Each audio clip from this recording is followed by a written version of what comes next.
She walked into my garage barefoot, bleeding, and holding a little boy's hand like it was the only thing keeping her alive. I thought she was just another broken soul, trying to escape a nightmare.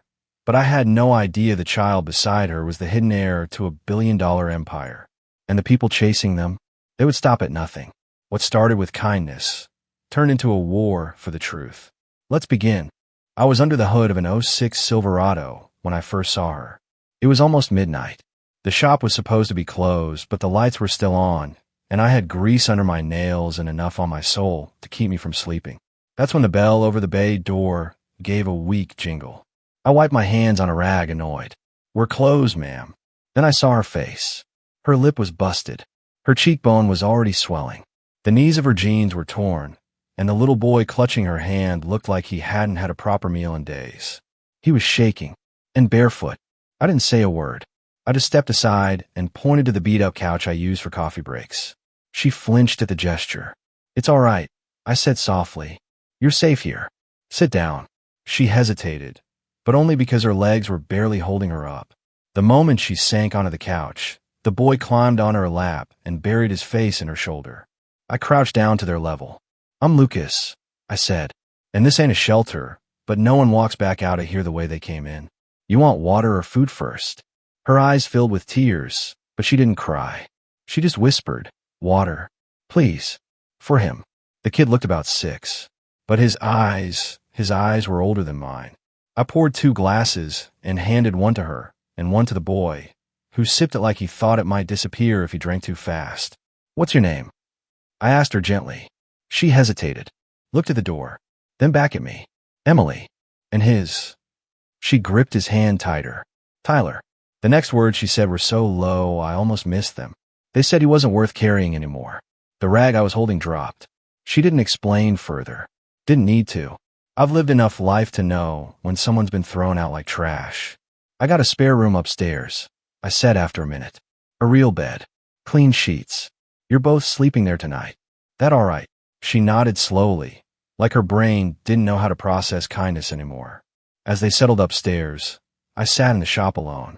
I'd fixed 1,000 broken things in my life, but I'd never seen anything this shattered walk into my garage and still manage to breathe. Whoever hurt them, they'd done it for control. But what they didn't know was that sometimes people find the right hands to fall into. And this time, they did. I heard footsteps around 5:30 a.m. Light ones, the kind that said someone was trying not to be heard. I walked out into the hall and found little Tyler crouched at the top of the stairs, one hand holding a zipperless backpack and the other gripping the railing like he was ready to run if I got too close. "Hey, bud," I said quietly, crouching like I was checking a tire. "You hungry?" He didn't answer. He just looked at me, straight through me, with eyes no 6-year-old should ever have. It wasn't fear. Not exactly. It was like calculation, like he'd already lived through people pretending to be nice and was weighing if I was just another one. I nodded at the bag. "Got something important in there." He clutched it tighter. Emily appeared behind him in the hall, her face pale and worn, the bruises deeper today. She put a hand on his shoulder and said gently, "Ty, it's okay. Mr. Lucas helped us. We're not in danger here." But Tyler didn't move. He only asked one thing. "Do you have cameras in the garage?" "2. I answered dead honest. "One by the front, one over the tool bench. No audio, just video." "Why?" He looked at his mom, then back at me. "If anyone comes for us, don't turn them off." Emily looked like she just stopped breathing. I didn't press. Instead, I said, "Breakfast will be ready in 10. I got eggs, toast, and way too much bacon. Hope y'all like bacon." Tyler nodded once. That was the first time he gave me the tiniest sliver of trust. Later that morning, I was patching up the engine of a Ford when Emily came out holding her coffee, like it was an anchor keeping her from floating away. She didn't say much, just stood nearby, watching me work. After a while, she spoke, voice low and broken. I wasn't supposed to survive leaving him. I didn't look up. I just let her talk. Sometimes that's all people need. I married young. Too young.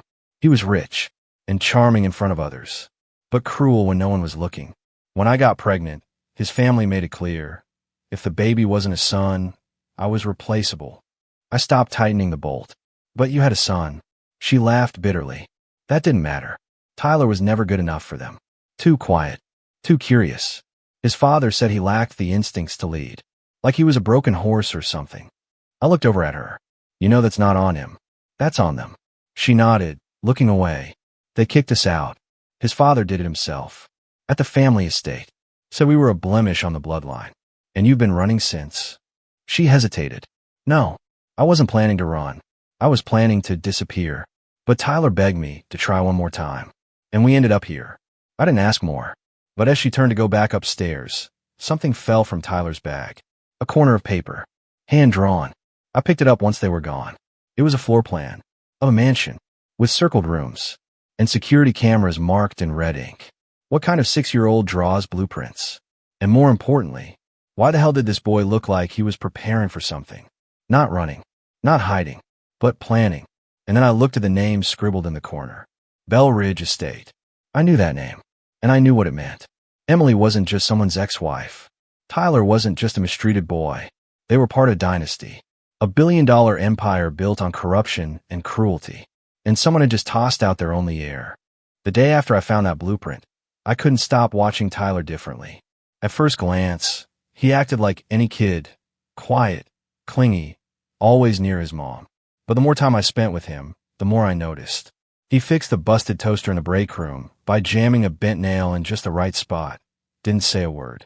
I watched him line up the loose wrenches by size and shape when he thought no one was looking. He even corrected a spark plug diagram I had taped to the wall. I'd gotten it wrong by one wire. He fixed it with a marker. Emily didn't notice. Or maybe she did and didn't want to talk about it. But something was up with that boy.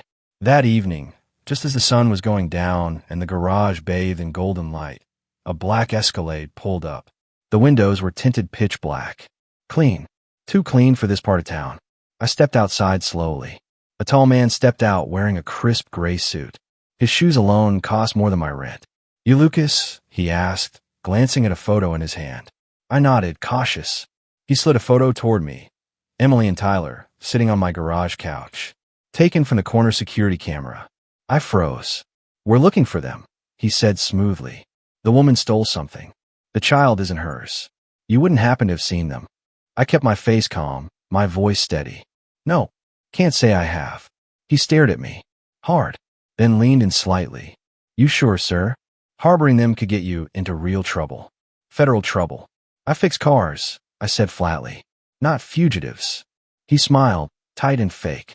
If you see them, call this number. Then he got back in the SUV and drove off like smoke in the wind. The moment the vehicle disappeared, I locked the garage, double-bolted the back, and rushed upstairs. Emily was pacing in the hallway, pale as a ghost. Tyler was standing in the doorway behind her, staring at me. You saw him, she whispered. I nodded. He had photos from my camera. He knew your names. She sank into the stairwell and buried her face in her hands. They found us. Who is he? I asked. Don't lie to me. She looked up slowly. My ex's family. They don't care about me, but they care about controlling everything tied to the Belridge legacy. My chest tightened. The boy is his son, she said, voice trembling. But the family won't acknowledge him because he was born with something they didn't like. I frowned. What do you mean? She looked down the hallway. Tyler has Asperger's. He's on the spectrum. Brilliant. Gentle. Too sensitive for them. They thought he'd be weak. But when they realized he was different, they declared he was unfit to inherit. Said he was a liability to their name. My jaw clenched. And now, they found out he's the last legal heir to the Belridge Trust, she said, her voice cracking. The only one. Everyone else's stakes are locked. And unless he's dead or declared unfit, he inherits everything at age 7. Tyler was 6, and he was already planning. That blueprint wasn't a game. It was his way of remembering and surviving. But what chilled me most wasn't that his life was in danger. It was the way he looked at me now, no longer scared, but ready, like he had a plan, and I was in it.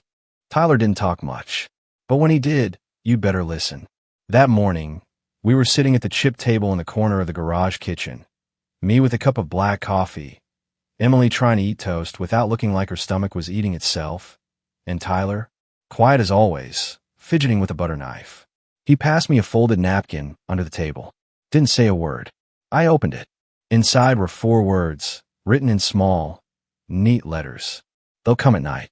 I looked up at him slowly. He just sipped his orange juice like nothing happened. Emily didn't notice.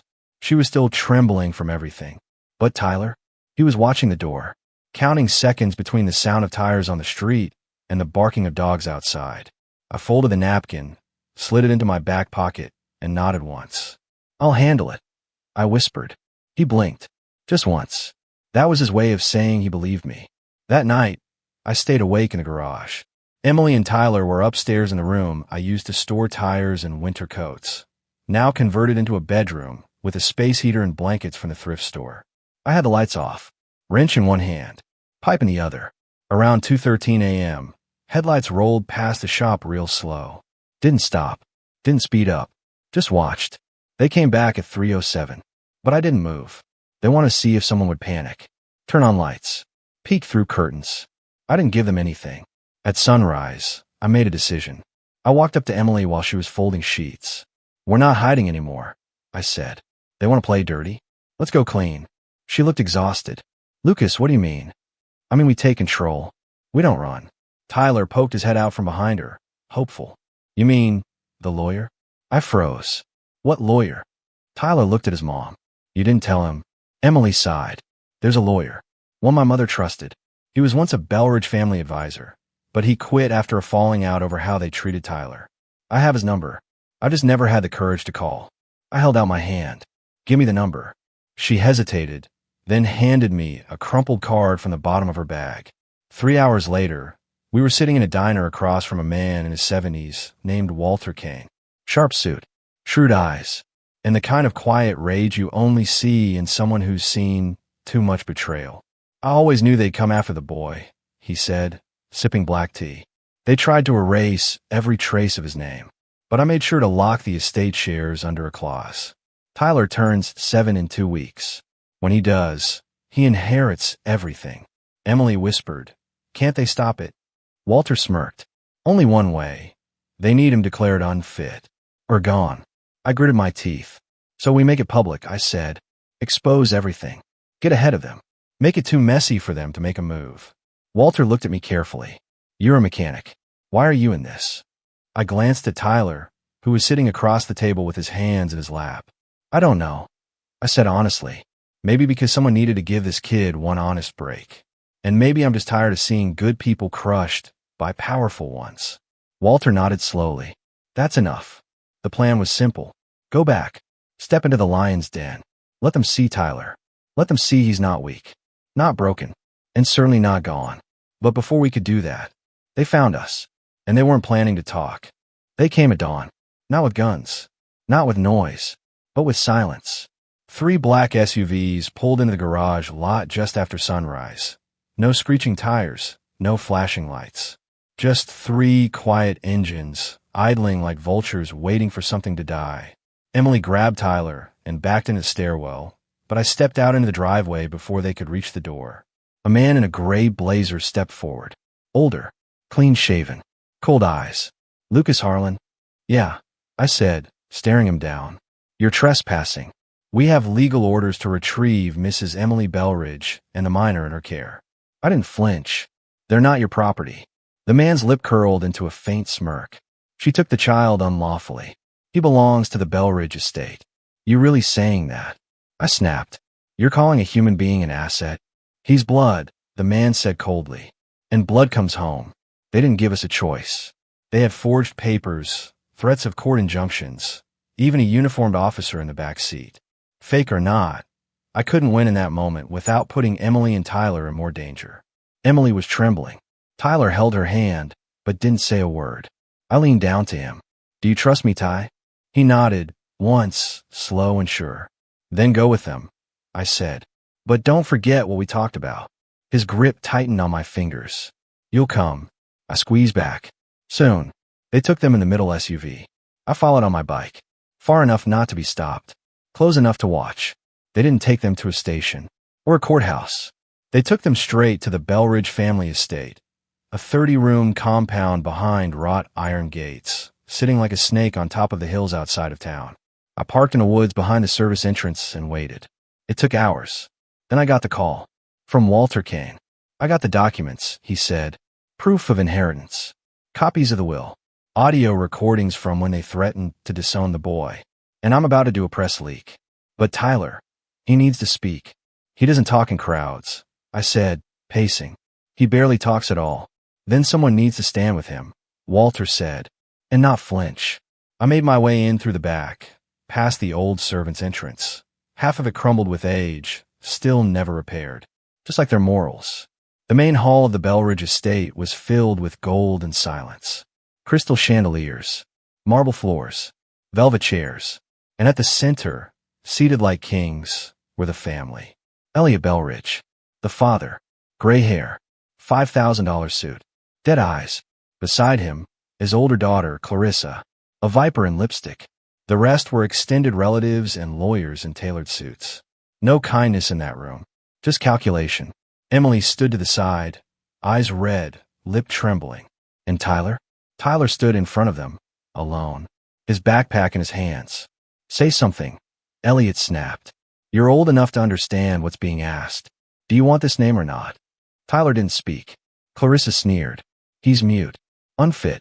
You drag us here for this. Tyler blinked once, then calmly opened his backpack, pulled out 4 sheets of paper, each with one handwritten paragraph. He handed one to each board member seated behind the family. Then he handed the final one to Elliot. I could see Elliot's face change the moment he read the words. His mouth twitched. His hand began to tremble. Tyler turned around, saw me in the back. Then he spoke, loud, clear, every word like glass, cutting through the silence. I remember what you said, Tyler said, looking directly at his grandfather. You said I was a mistake, that I'd ruin everything, that I wasn't worth being born. But you were wrong. Dead silence. Even Clarissa's smile dropped. I'm not a mistake, Tyler continued. I'm your legacy, and I forgive you, but I won't be your puppet. Walter stepped forward and placed a folder on the long mahogany table. Inheritance confirmed. Trust irrevocable. Tyler Belridge becomes the sole primary shareholder in 2 weeks. Unless, he said, glancing at Elliot, you'd like to explain this audio recording to the press? Elliot was shaking now. The room felt like it was tilting. Tyler turned to me. Can we go home now? I walked forward, put my hand on his shoulder. You already are, kid. 2 months later, the garage is busier than ever. People from all over town stop by. Some want oil changes. Some want to shake hands with a kid who stood up to a billion-dollar dynasty with nothing but a backpack and a heart full of truth. Emily works the books now, smiling, whole, healing. Tyler, he still doesn't say much. But when he speaks, people listen. And every time he walks into the shop, he makes sure to leave his backpack on the table and say the same thing. Let's fix what's broken.